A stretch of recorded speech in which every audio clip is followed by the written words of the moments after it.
বড় বানগুলো ভেঙে নিয়ে গিয়েছে। এখন এই দুর্যোগে এখন কি করা, এখন টুকটাক করে এখন করছে আর কাজ, আর কি করবো। পান চাষবিহীন একটি ফসল। এই ফসলের চাষ করে ঝিনাইদহের হরিণাকুণ্ড উপজেলার অনেক চাষি স্বাবলম্বী হয়েছেন। উঁচু এলাকা হওয়ায় বেশিরভাগ জমি পান চাষের উপযোগী বলে মনে করেন পান চাষিরা এবং এই চাষে গুরুত্ব দিয়ে থাকেন। অন্যান্য বছরের তুলনায় এবছর পানের বাজার মূল্য বেশি হওয়ায় চাষিরা পান চাষে বেশি লাভবান হলেও ক্ষেত থেকে পান চুরি রোধ করতে না পারায় অনেক চাষি এই ফসলের চাষ করতে গিয়ে হতাশায় ভুগছেন।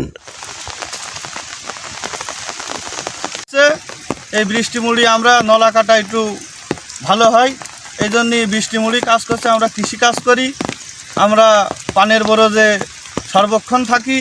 পানি আমাদের চাষ, মূল চাষ। পানের বাজার কেমন এখন? পানের বাজার আগের থেকে তুলনামূলক এখন অনেক বেশি। আমাদের বরজে আগের থেকে অনেক লাভজনক হচ্ছে। আমরা বিশ্বাস করি বাজার যদি এরকম থাকে আমরা অনেক লাভবান হব। শ্রমিক নিতে গেলে 500-600 টাকা দিতে হয়। বাজার যদি এরকম থাকে 500 টাকা চাষির প্রতি, আমাদের প্রতি সমস্যা খুব একটা হবে না। যদি পানের বাজার যদি পড়ে যায় তাহলে আমাদের একটু সমস্যা। তো বড়দের এই সার সরঞ্জামের কেমন দাম, মানে আপনাদের কি বেশি চড়া দামে খোল কিংবা আমাদের আগে 1 কেজি খোল আমরা কিনতাম 1500 থেকে 1600 টাকা। এখন আমাদের 1 বস্তা খোল কিনতে হচ্ছে 2500 থেকে 2600 টাকা আমাদের খোল কিনতে হচ্ছে। অনেক পরিমাণটা অনেক দাম। তারপরেও আমরা এই পান চাষ করে আমরা অনেক লাভবান হই। তবে আমাদের একটা সমস্যা আছে, আমরা এত পরিশ্রম করার পরেও আমাদের এই বরজ থেকে বড় বড় বানগুলো কে বা কারা ভেঙে নিয়ে যায়। আমরা পাহারাও দিই কিন্তু আমাদের সামনে ওইভাবে পড়ে না। আমরা চেষ্টা করি যে কে বা কারা চোর, এটা আমরা ধরতে পারি না। এগুলো আমাদের হচ্ছে যে খুব একটা ক্ষতির একটা দিক। গাছ নামাচ্ছি এখন, আর বড় যে পানগুলো রাখিলাম, বড় পানগুলো চোরেরা পানিগুলো ভেঙে নিয়ে গিয়েছে।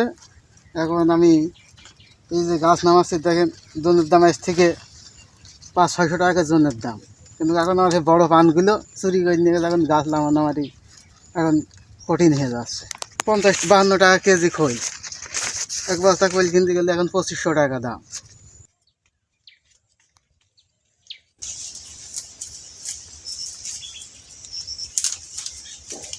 খুব একটা ভালো নয়, ক্ষেত বেঁচে থাকলে ভালো হয়। ক্ষেত তো বাঁচে না, সব এক জায়গায় একবার মেরে যায় আর একবার একটু ভালো হয়, এইভাবে চলে যাচ্ছে। তো আপনাদের কি এখানে শুনলাম চোরের উপদ্রব আছে, এই চোরে কি আপনাদের এই পান ক্ষতিগ্রস্ত করেছে? এখানে পান চুরি তো হয় কম বেশি, আশপাশে খুব প্রচুর পরিমাণে হয়েছে চুরি, কিন্তু আমার এখানে আল্লাহ বাঁচিয়ে দিয়ে যে কোনো কায়দায় আমার পান খুব একটা ভালো নাই বুঝি হয়, কিন্তু ভালো যেমনি যেমনি সেমনি খুবই চুরি আসছে। ছোটোখাটো হলেই জায়গা আছে যে নাগাদ তো একটু বড় টড় হবে, তখন যে বিক্রি করা যাবে, একটু দাম হয়, কম বেশি যাই হয়, ভালোই হয়। একটা ওয়াশিতে কয়টা গাছ বাঁধা হয়? একটাও বাঁধা হয়, দুটোও বাঁধা হয়। যদি গাছ বেশি হয় তাহলে 2টো বাদ দিয়ে হয়, আর যদি কম হয় তাহলে 1টা বাদ দিয়ে হবে।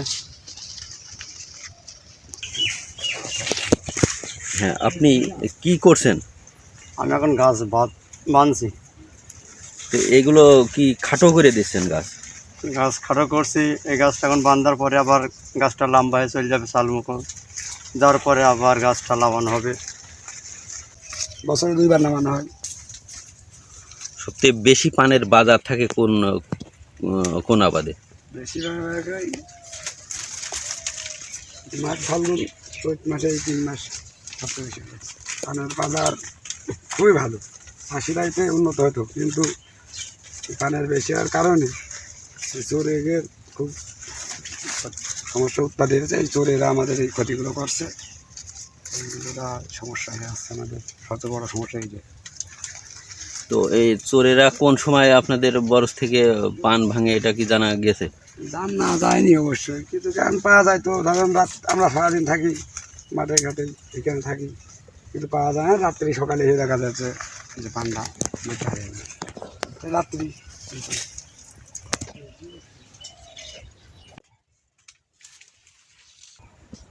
এখন তো গাছ নামানোর সময়, তা আপনি কি করছেন? এখন ওই দুগা বানছে আর পান লাগাচ্ছি।